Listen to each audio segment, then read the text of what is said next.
It is I, McMurdo. You surely know my knock by this time. There was a grumbling sound and a clanking and jarring of keys.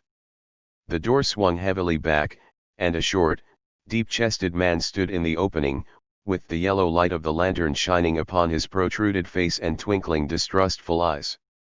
That you, Mr. Thaddeus? But who are the others?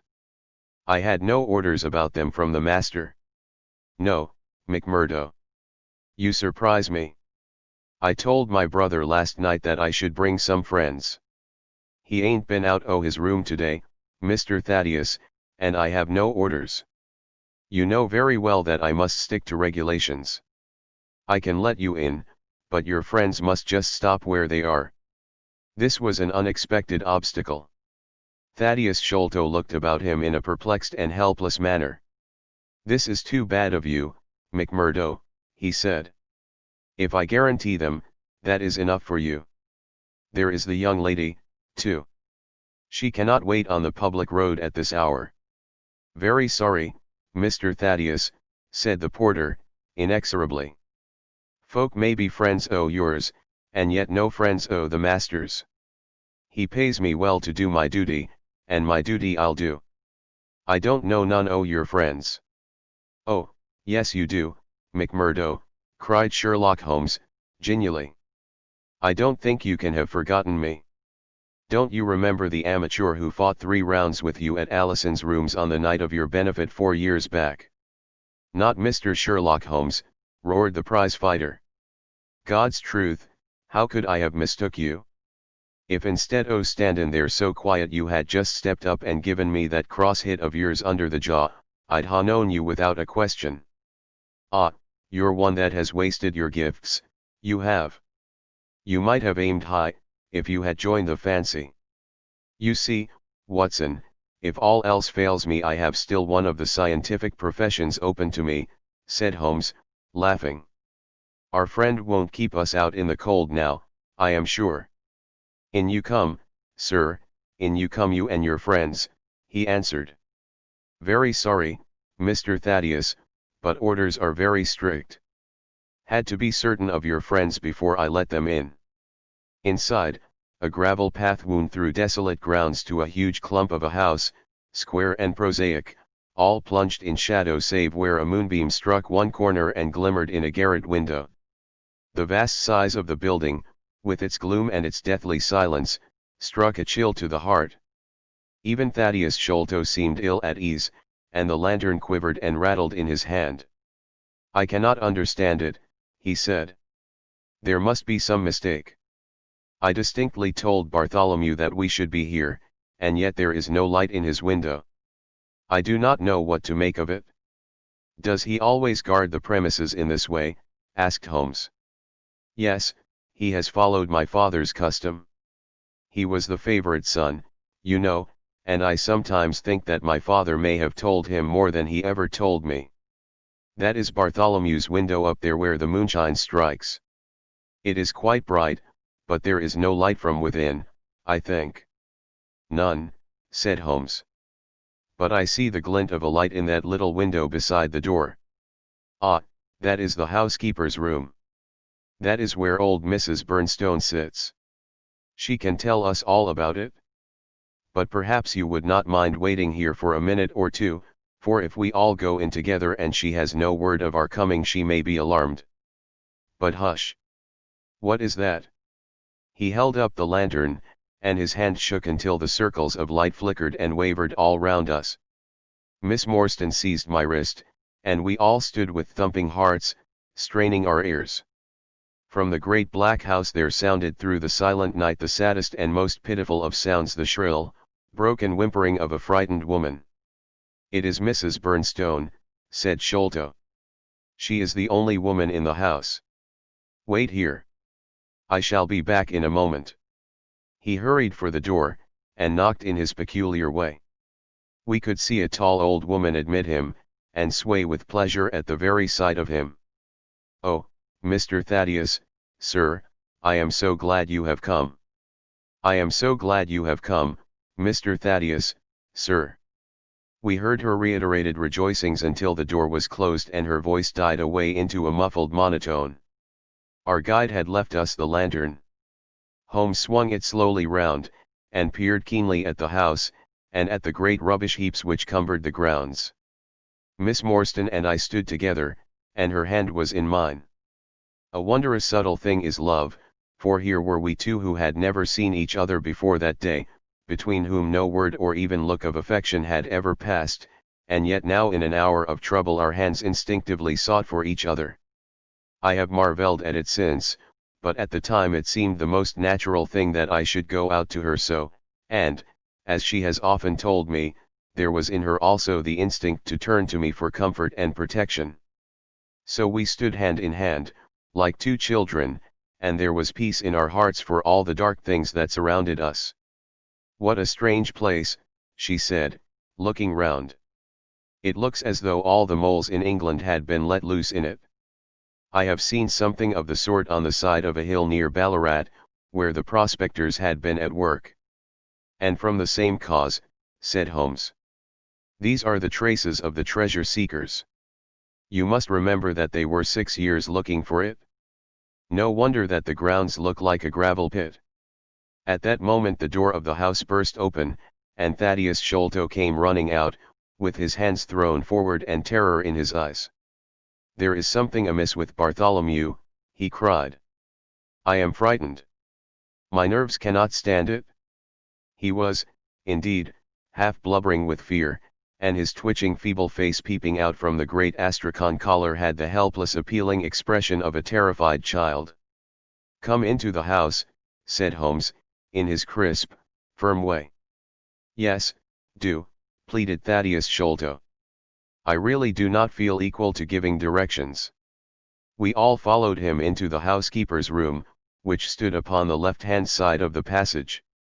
The old woman was pacing up and down with a scared look and restless picking fingers, but the sight of Miss Morstan appeared to have a soothing effect upon her. "God bless your sweet calm face," she cried, with an hysterical sob. "It does me good to see you. Oh, but I have been sorely tried this day." Our companion patted her thin, work-worn hand, and murmured some few words of kindly womanly comfort which brought the color back into the other's bloodless cheeks. "Master has locked himself in and will not answer me," she explained. "All day I have waited to hear from him, for he often likes to be alone, but an hour ago I feared that something was amiss, so I went up and peeped through the keyhole. You must go up, Mr. Thaddeus, you must go up and look for yourself. I have seen Mr. Bartholomew Sholto in joy and in sorrow for 10 long years, but I never saw him with such a face on him as that." Sherlock Holmes took the lamp and led the way, for Thaddeus Sholto's teeth were chattering in his head. So shaken was he that I had to pass my hand under his arm as we went up the stairs, for his knees were trembling under him. Twice as we ascended Holmes whipped his lens out of his pocket and carefully examined marks which appeared to me to be mere shapeless smudges of dust upon the cocoa-nut matting which served as a stair carpet. He walked slowly from step to step, holding the lamp, and shooting keen glances to right and left. Miss Morstan had remained behind with the frightened housekeeper. The third flight of stairs ended in a straight passage of some length, with a great picture in Indian tapestry upon the right of it and 3 doors upon the left. Holmes advanced along it in the same slow and methodical way, while we kept close at his heels, with our long black shadows streaming backwards down the corridor. The third door was that which we were seeking. Holmes knocked without receiving any answer, and then tried to turn the handle and force it open. It was locked on the inside, however, and by a broad and powerful bolt, as we could see when we set our lamp up against it. The key being turned, however, the hole was not entirely closed. Sherlock Holmes bent down to it, and instantly rose again with a sharp intaking of the breath. "There is something devilish in this, Watson," said he, more moved than I had ever before seen him. "What do you make of it?" I stooped to the hole, and recoiled in horror. Moonlight was streaming into the room, and it was bright with a vague and shifty radiance. Looking straight at me, and suspended, as it were, in the air, for all beneath was in shadow, there hung a face, the very face of our companion Thaddeus. There was the same high, shining head, the same circular bristle of red hair, the same bloodless countenance. The features were set, however, in a horrible smile, a fixed and unnatural grin, which in that still and moonlit room was more jarring to the nerves than any scowl or contortion. So like was the face to that of our little friend that I looked round at him to make sure that he was indeed with us. Then I recalled to mind that he had mentioned to us that his brother and he were twins. "This is terrible," I said to Holmes. "What is to be done?" "The door must come down," he answered, and, springing against it, he put all his weight upon the lock. It creaked and groaned, but did not yield. Together we flung ourselves upon it once more, and this time it gave way with a sudden snap, and we found ourselves within Bartholomew Sholto's chamber. It appeared to have been fitted up as a chemical laboratory. A double line of glass-stoppered bottles was drawn up upon the wall opposite the door, and the table was littered over with Bunsen burners, test tubes, and retorts. In the corners stood carboys of acid in wicker baskets. One of these appeared to leak or to have been broken, for a stream of dark-colored liquid had trickled out from it, and the air was heavy with a peculiarly pungent, tar-like odor. A set of steps stood at one side of the room, in the midst of a litter of lath and plaster, and above them there was an opening in the ceiling large enough for a man to pass through. At the foot of the steps a long coil of rope was thrown carelessly together. By the table, in a wooden armchair, the master of the house was seated all in a heap, with his head sunk upon his left shoulder, and that ghastly, inscrutable smile upon his face. He was stiff and cold, and had clearly been dead many hours. It seemed to me that not only his features but all his limbs were twisted and turned in the most fantastic fashion. By his hand upon the table there lay a peculiar instrument, a brown, close-grained stick, with a stone head like a hammer, rudely lashed on with coarse twine. Beside it was a torn sheet of notepaper with some words scrawled upon it. Holmes glanced at it, and then handed it to me. "You see," he said, with a significant raising of the eyebrows. In the light of the lantern I read, with a thrill of horror, the sign of the 4. "In God's name, what does it all mean?" I asked. "It means murder," said he, stooping over the dead man. "Ah, I expected it. Look here." He pointed to what looked like a long, dark thorn stuck in the skin just above the ear. "It looks like a thorn," said I. "It is a thorn. You may pick it out. But be careful, for it is poisoned." I took it up between my finger and thumb. It came away from the skin so readily that hardly any mark was left behind. One tiny speck of blood showed where the puncture had been. "This is all an insoluble mystery to me," said I. "It grows darker instead of clearer." "On the contrary," he answered, "it clears every instant. I only require a few missing links to have an entirely connected case."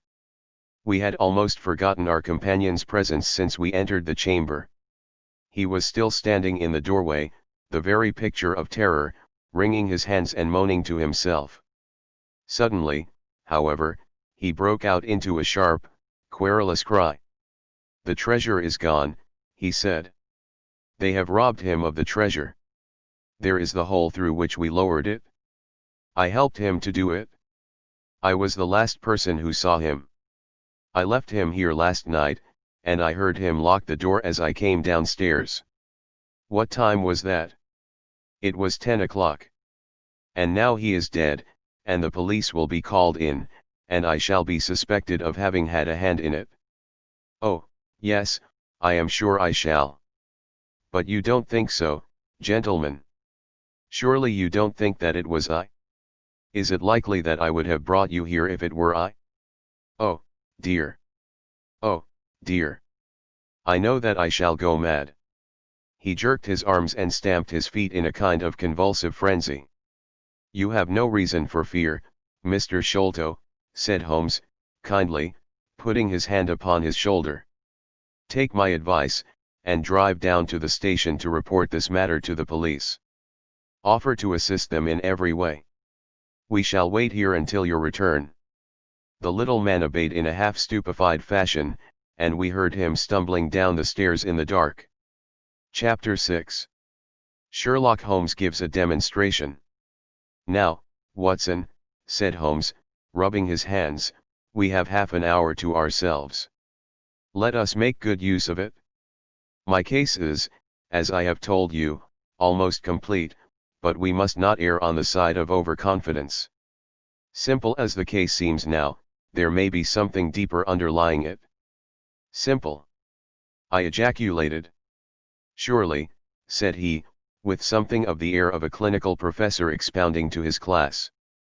"Just sit in the corner there, that your footprints may not complicate matters. Now to work. In the first place, how did these folk come, and how did they go? The door has not been opened since last night. How of the window?" He carried the lamp across to it, muttering his observations aloud the while, but addressing them to himself rather than to me. "Window is snibbed on the inner side. Framework is solid. No hinges at the side. Let us open it. No water pipe near. Roof quite out of reach. Yet a man has mounted by the window. It rained a little last night. Here is the print of a foot in mold upon the sill. And here is a circular muddy mark, and here again upon the floor, and here again by the table. See here, Watson. This is really a very pretty demonstration." I looked at the round, well-defined muddy discs. "This is not a footmark," said I.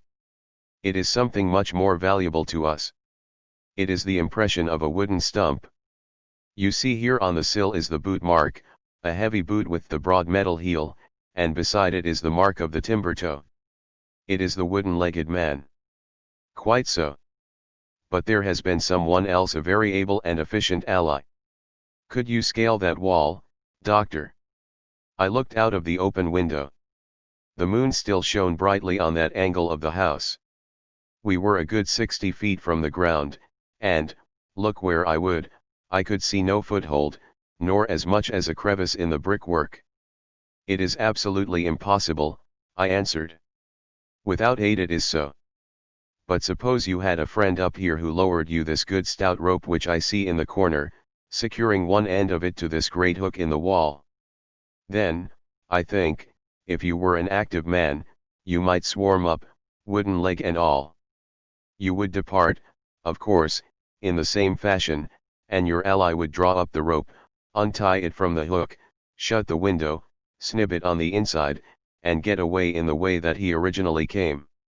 As a minor point it may be noted," he continued, fingering the rope, "that our wooden-legged friend, though a fair climber, was not a professional sailor. His hands were far from horny. My lens discloses more than one blood mark, especially towards the end of the rope, from which I gather that he slipped down with such velocity that he took the skin off his hand." "This is all very well," said I, "but the thing becomes more unintelligible than ever. How about this mysterious ally? How came he into the room?" "Yes, the ally," repeated Holmes, pensively. "There are features of interest about this ally. He lifts the case from the regions of the commonplace. I fancy that this ally breaks fresh ground in the annals of crime in this country, though parallel cases suggest themselves from India, and, if my memory serves me, from Senegambia." "How came he, then?" I reiterated. "The door is locked, the window is inaccessible." "Was it through the chimney?" "The grate is much too small," he answered. I had already considered that possibility. "How then?" I persisted. "You will not apply my precept," he said, shaking his head. "How often have I said to you that when you have eliminated the impossible, whatever remains, however improbable, must be the truth? We know that he did not come through the door, the window, or the chimney. We also know that he could not have been concealed in the room, as there is no concealment possible. Whence, then, did he come?" "He came through the hole in the roof," I cried. "Of course he did. He must have done so. If you will have the kindness to hold the lamp for me, We shall now extend our researches to the room above the secret room in which the treasure was found. He mounted the steps, and, seizing a rafter with either hand, he swung himself up into the garret. Then, lying on his face, he reached down for the lamp and held it while I followed him. The chamber in which we found ourselves was about 10 feet one way and 6 the other. The floor was formed by the rafters, with thin lath and plaster between, so that in walking one had to step from beam to beam. The roof ran up to an apex, and was evidently the inner shell of the true roof of the house. There was no furniture of any sort, and the accumulated dust of years lay thick upon the floor. "Here you are, you see," said Sherlock Holmes, putting his hand against the sloping wall. "This is a trapdoor which leads out onto the roof. I can press it back, and here is the roof itself, sloping at a gentle angle. This, then, is the way by which number 1 entered. Let us see if we can find any other traces of his individuality." He held down the lamp to the floor, and as he did so I saw for the second time that night a startled, surprised look come over his face. For myself, as I followed his gaze, my skin was cold under my clothes. The floor was covered thickly with the prints of a naked foot, clear, well defined, perfectly formed, but scarce half the size of those of an ordinary man. "Holmes," I said, in a whisper, "a child has done the horrid thing." He had recovered his self-possession in an instant. "I was staggered for the moment," he said, "but the thing is quite natural. My memory failed me, or I should have been able to foretell it. There is nothing more to be learned here. Let us go down. What is your theory, then, as to those footmarks?" I asked, eagerly, when we had regained the lower room once more. "My dear Watson, try a little analysis yourself," said he, with a touch of impatience. "You know my methods.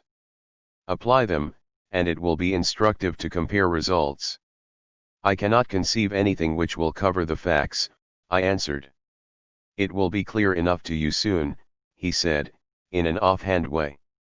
"I think that there is nothing else of importance here, but I will look."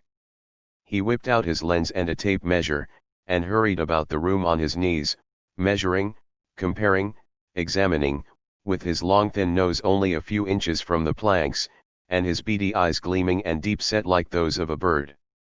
So swift, silent, and furtive were his movements, like those of a trained bloodhound picking out a scent, that I could not but think what a terrible criminal he would have made had he turned his energy and sagacity against the law, instead of exerting them in its defense.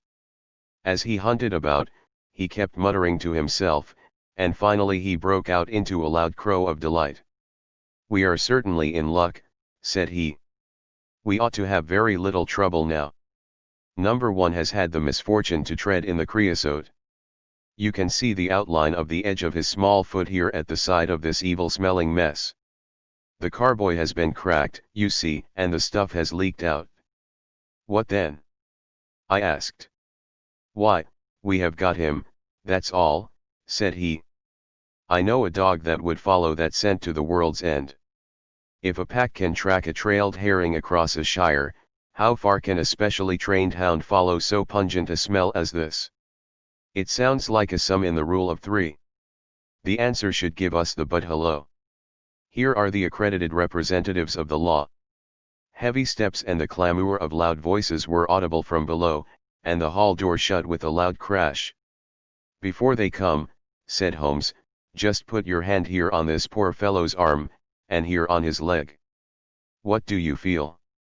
"The muscles are as hard as a board," I answered. "Quite so. They are in a state of extreme contraction, far exceeding the usual rigor mortis.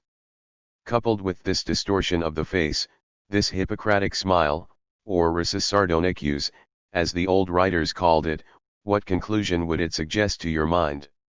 "Death from some powerful vegetable alkaloid," I answered, "some strychnine-like substance which would produce tetanus."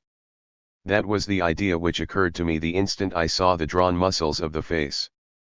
On getting into the room I at once looked for the means by which the poison had entered the system. As you saw, I discovered a thorn which had been driven or shot with no great force into the scalp. You observe that the part struck was that which would be turned towards the hole in the ceiling if the man were erect in his chair. Now examine the thorn. I took it up gingerly and held it in the light of the lantern. It was long, sharp, and black, with a glazed look near the point as though some gummy substance had dried upon it. The blunt end had been trimmed and rounded off with a knife. "Is that an English thorn?" he asked. "No, it certainly is not. With all these data you should be able to draw some just inference. But here are the regulars, so the auxiliary forces may beat a retreat." As he spoke, the steps which had been coming nearer sounded loudly on the passage, and a very stout, portly man in a grey suit strode heavily into the room. He was red-faced, burly, and plethoric, with a pair of very small twinkling eyes which looked keenly out from between swollen and puffy pouches. He was closely followed by an inspector in uniform, and by the still palpitating Thaddeus Sholto. "Here's a business," he cried, in a muffled, husky voice. "Here's a pretty business. But who are all these? Why, the house seems to be as full as a rabbit warren." "I think you must recollect me, Mr. Athelney Jones," said Holmes, quietly. "Why, of course I do," he wheezed. "It's Mr. Sherlock Holmes, the theorist. Remember you? I'll never forget how you lectured us all on causes and inferences and effects in the Bishopgate jewel case. It's true you set us on the right track, but you'll own now that it was more by good luck than good guidance. It was a piece of very simple reasoning. Oh, come, now, come. Never be ashamed to own up. But what is all this? Bad business. Bad business. Stern facts here, no room for theories. How lucky that I happened to be out at Norwood over another case. I was at the station when the message arrived. What do you think the man died of?" "Oh, this is hardly a case for me to theorize over," said Holmes, dryly. "No, no. Still, we can't deny that you hit the nail on the head sometimes. Dear me. Door locked, I understand. Jewels worth $500,000 missing. How was the window?" "Fastened, but there are steps on the sill." Well, if it was fastened the steps could have nothing to do with the matter. That's common sense. Man might have died in a fit, but then the jewels are missing. Ha! I have a theory. These flashes come upon me at times. Just step outside, Sergeant, and you, Mr. Sholto. Your friend can remain. What do you think of this, Holmes?" Sholto was, on his own confession, with his brother last night. The brother died in a fit, on which Sholto walked off with the treasure. "How's that?" "On which the dead man very considerately got up and locked the door on the inside." There's a flaw there. Let us apply common sense to the matter. This Thaddeus Sholto was with his brother, there was a quarrel, so much we know. The brother is dead and the jewels are gone. So much also we know. No one saw the brother from the time Thaddeus left him. His bed had not been slept in. Thaddeus is evidently in a most disturbed state of mind. His appearance is not attractive. You see that I am weaving my web round Thaddeus. The net begins to close upon him. You are not quite in possession of the facts yet, said Holmes. This splinter of wood, which I have every reason to believe to be poisoned, was in the man's scalp where you still see the mark. This card, inscribed as you see it, was on the table, and beside it lay this rather curious stone-headed instrument. How does all that fit into your theory? Confirms it in every respect, said the fat detective, pompously. House is full of Indian curiosities. Thaddeus brought this up, and if this splinter be poisonous, Thaddeus may as well have made murderous use of it as any other man. The card is some hocus-pocus blind, as like as not. The only question is, how did he depart? Ah, of course, here is a hole in the roof. With great activity, considering his bulk, he sprang up the steps and squeezed through into the garret, and immediately afterwards we heard his exulting voice proclaiming that he had found the trapdoor. "He can find something," remarked Holmes, shrugging his shoulders.